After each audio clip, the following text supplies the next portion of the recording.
नमस्कार दोस्तों, स्वागत है सभी साथियों का इस ऑनलाइन डिजिटल प्लेटफॉर्म पर। और आज हम एक ऐसे टॉपिक पर चर्चा करने जा रहे हैं। पटवार 2025 एग्जाम हो चुका है। 18 अगस्त 2025 को एग्जाम, इसके 2 शिफ्ट के अंदर एग्जाम हुआ। अब आज इस टॉपिक के अंदर हम ये डिटेल से जानकारी लेने वाले हैं कि कौन सा पेपर सरल था और कौन सा पेपर टफ था। इसके अलावा सबसे इंपॉर्टेंट, नॉर्मलाइजेशन का फायदा किसको मिलने वाला है, क्योंकि आगे राजस्थान कर्मचारी चयन बोर्ड की जितनी भी भर्तियां हुई है उसके अंदर नॉर्मलाइजेशन के अंदर बहुत ज्यादा नंबर का उतार चढ़ाव आया। तो हमें यह देखना होगा कि इस पटवार के एग्जाम के अंदर किसको ज्यादा फायदा होने वाला है, किसको नुकसान होने वाला है। अब हम देखें तो 2 शिफ्ट के अंदर ये पेपर होता है। दोनों पेपर मैंने देखने के बाद मैं आपको बता दूं, दोनों पेपर का अगर लेवल देखा जाए तो भाई लेवल तो बहुत कमजोर था भाई, ठीक है ना। लेवल बहुत ही सरल था, ज्यादा टफ नहीं था पेपर। आपको बता दें ज्यादातर क्वेश्चन है वो रिपीट हो रखे हैं, पहले एग्जाम के अंदर आ रखे हैं ज्यादातर क्वेश्चन। हाँ, कुछ एक क्वेश्चन ऐसे भी थे जो कि इस पेपर में आए हैं लेकिन लेवल वाले थे। लेकिन आज तक राजस्थान कर्मचारी बोर्ड हो चाहे राजस्थान लोक सेवा आयोग हो, अगर राजस्थान के अंदर पेपर लग रहा है तो सबसे ज्यादा अगर वो कठिन पेपर बनाने की कोशिश करता है तो ध्यान रखना वो सबसे ज्यादा पेपर पॉलिटी, राजस्थान पॉलिटी से हमेशा वो ज्यादातर क्वेश्चन टफ वाले पूछता है। लेकिन इस बार भी उसने ऐसा कोई भी क्वेश्चन ज्यादा टफ वाला नहीं पूछा है। ज्यादातर अगर क्वेश्चन का देखा जाए फॉर्मेट तो ज्यादातर क्वेश्चन है वो 1 लाइनर क्वेश्चन थे भाई, 1 लाइनर ही क्वेश्चन थे। और आपको पता होगा अगर किसी भी बच्चे ने पहले 1 लाइनर वाले क्वेश्चन या फिर अभी कुछ तैयारी की हो जो बार बार क्वेश्चन आ रखे हैं किसी एग्जाम के अंदर, अगर वो भी क्वेश्चन देख के गया है तो भी उस क्वेश्चन चांस ज्यादा है। लेकिन ये ध्यान मान के चलेगा जो लगातार तैयारी कर रहा है उसके तो ज्यादा चांस है भाई, ठीक है ना। तो अब पेपर का अगर पहला पेपर या सेकंड पेपर अगर दोनों को माना जाए कैसा है तो दोनों सरल ही मान सकते हैं भाई। ये पेपर ऐसा था जो कि हर कोई कर सकता था, हाँ मान सकते हैं। दूसरा पेपर जो सेकंड शिफ्ट के अंदर हुआ है उसके अंदर जो रीजनिंग वाले हैं या फिर ये मैथ वाले क्वेश्चन थोड़े बहुत ठीक बात ठाक थे भाई, ठीक है ना। बाकी पॉलिटी के क्वेश्चन सरल थे, राजस्थान जीके भी सरल ही था। बाकी जितने भी जीके से संबंधित या फिर भारत से संबंधित जितने भी क्वेश्चन आए वो लगभग 1 लाइनर वाले और सरल ही क्वेश्चन थे, ठीक है ना। अगर टफ या फिर सरल अगर 2 कैटेगरी का अगर अलग अलग करना भी चाहें तो ध्यान रखिएगा सेकंड वाले पेपर को थोड़ा हम मान सकते हैं टफ, ठीक है ना, पहले पेपर से। इसे ज्यादा वैसे ज्यादा टफ पेपर था नहीं, ठीक है ना। लेकिन अगर कुछ मायनों में देखा जाए, दोनों पेपर को कंपेयर करके देखा जाए तो सेकंड वाले पेपर को हम थोड़ा बहुत टफ मान सकते हैं। अब देखिए सबसे इंपॉर्टेंट, अब नॉर्मलाइजेशन का फायदा किसको मिलने वाला है तो ध्यान रखिएगा नॉर्मलाइजेशन का फायदा उसी को मिलता है, कौन से वाले को, जो शिफ्ट सरल होती है। हाँ ऐसा मैं मानता हूं भाई, मेरा अनुमान है ज्यादा फायदा उसको ही मिलने वाला है जिसका पेपर शिफ्ट, जिसके शिफ्ट के अंदर सरल पेपर आया हो, ठीक है ना। ज्यादातर अब पेपर मेरे हिसाब से अगर मैं आपको बताऊं मेरे हिसाब से तो मुझे सेकंड शिफ्ट वाला पेपर थोड़ा ठीक ठाक लगा था, ठीक है ना, क्योंकि उसके अंदर थोड़े मैथ वाले वो पसंद थोड़े थे। बाकी 1 लाइनर क्वेश्चन थे, दोनों के अंदर ऐसा कुछ ज्यादा टफ वाला मैटर था नहीं, ठीक है ना।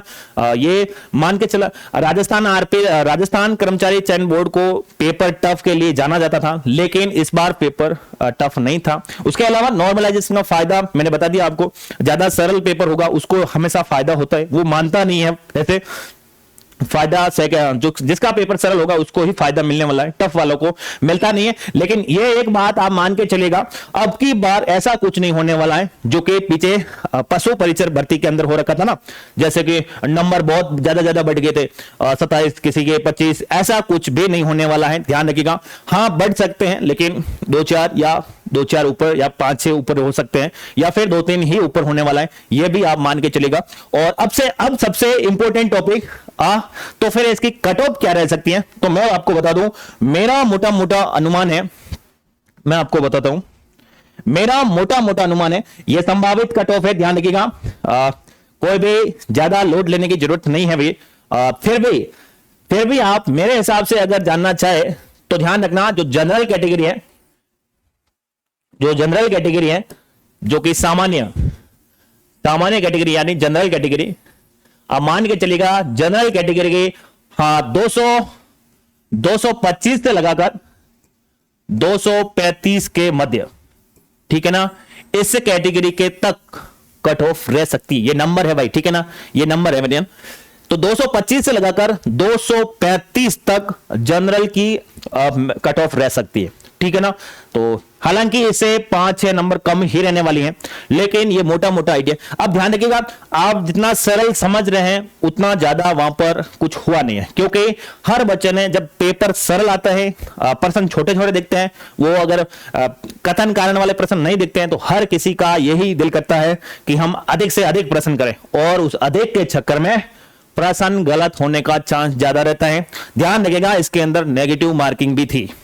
ज्यादा प्रश्न करेगा, नेगेटिव मार्किंग होगी, फिर नीचे आएगा, फिर वही खेल, ठीक है ना। तो ध्यान रखिएगा, जनरल की ये रह गई, और बाकी ओबीसी की तो इसके लगभग सेम ही रहती है, ठीक है ना, ओबीसी की सेम ही रहती है। उसके अलावा ईडब्ल्यूएस आप 3 से 4 नंबर माइनस कर सकते हैं, ठीक है ना, 3 से 4 या 5 नंबर तक माइनस कर सकते हैं। बाकी जितनी भी कैटेगरी है, चाहे एसटी है, चाहे एससी है, चाहे एमबीसी है, उनके आप मान के चलिएगा 10-12 नंबर कम होने वाली है, 10 से 12 नंबर तक कम जाने वाली है। ये मोटा मोटा आइडिया है, ठीक है ना। 225 से कम भी जा सकते भाई, ठीक है ना। अब ये इतना तक तो जाएगी। अब कोई बोल रहा नहीं कि मेरे इतने सही हुए या फिर मैंने इतने कर दिए, वो हवाबाजी करने दो, कोई दिक्कत नहीं है। आप ऐसे डरने की कोई जरूरत नहीं है क्योंकि वो वहां से एग्जाम हॉल से निकलते हैं, उस समय माहौल अलग होता है। जब तक वो आंसर की आएगी तब तक वो मिलाएगा, उसके यही आंकड़ा चूड़ेगा, ठीक है ना। इससे भी हो सकता है कम आ जाए, ठीक है ना, क्योंकि जब कभी कभी सरल पेपर आया है उसमें प्रश्न गलत होने का चांस भी ज्यादा रहता है, ठीक है ना। और टफ पेपर होता है उसमें लड़का भी क्वेश्चन भी लिमिटेड करता है, ठीक है ना। और जब सरल पेपर देखता है तो वो भी हर आदमी या फिर हर वो बच्चा ज्यादा क्वेश्चन करने की कोशिश करता है। तो भाई ये है, अपने ध्यान रखना, 225 से 235 तक मेरा अनुमान के हिसाब से इतनी रह सकती है। बाकी आप ओबीसी की और जनरल की तो वैसे समान ही रहती है। ईडब्ल्यूएस 4 से 5 कम कर सकते हैं, इससे ज्यादा कम नहीं होने वाली है। ध्यान रखिएगा, नॉर्मलाइजेशन के अंदर ज्यादा नंबर का फर्क नहीं आने वाला है इस बार, ठीक है। 3-4 या 5 नंबर तक हो सकता है, उससे ज्यादा नहीं मिलने वाला है। बाकी जितने भी ऐसे एसटी कैटेगरी है या एमबीसी है तो उनका आप नंबर कम कर सकते हैं, 10 से 12-13, 12-13, 10-12-13, ठीक है। उसके अलावा ये कैटेगरी मान के चल सकते हैं, ये कट ऑफ मान के चल सकते हैं। अब देखिए, ये एग्जाम हो चुका है, अब इस एग्जाम का जो हुआ है वो हो गया भाई। अब आपको अगले वीडियो और जो पीएसआई की एग्जाम है उसके लिए आप मेहनत करिएगा, लगातार परिश्रम जारी रखिएगा, क्योंकि हर बार पेपर भी ऐसा नहीं आता है। आगे चतुर्थ श्रेणी जो राजस्थान चतुर्थ श्रेणी वाला एग्जाम होने वाला है उसके भी आप ध्यान रखिएगा। ये मान के मत चलेगा कि पेपर ऐसा ही आने वाला है, इसका कुछ भी भरोसा नहीं है।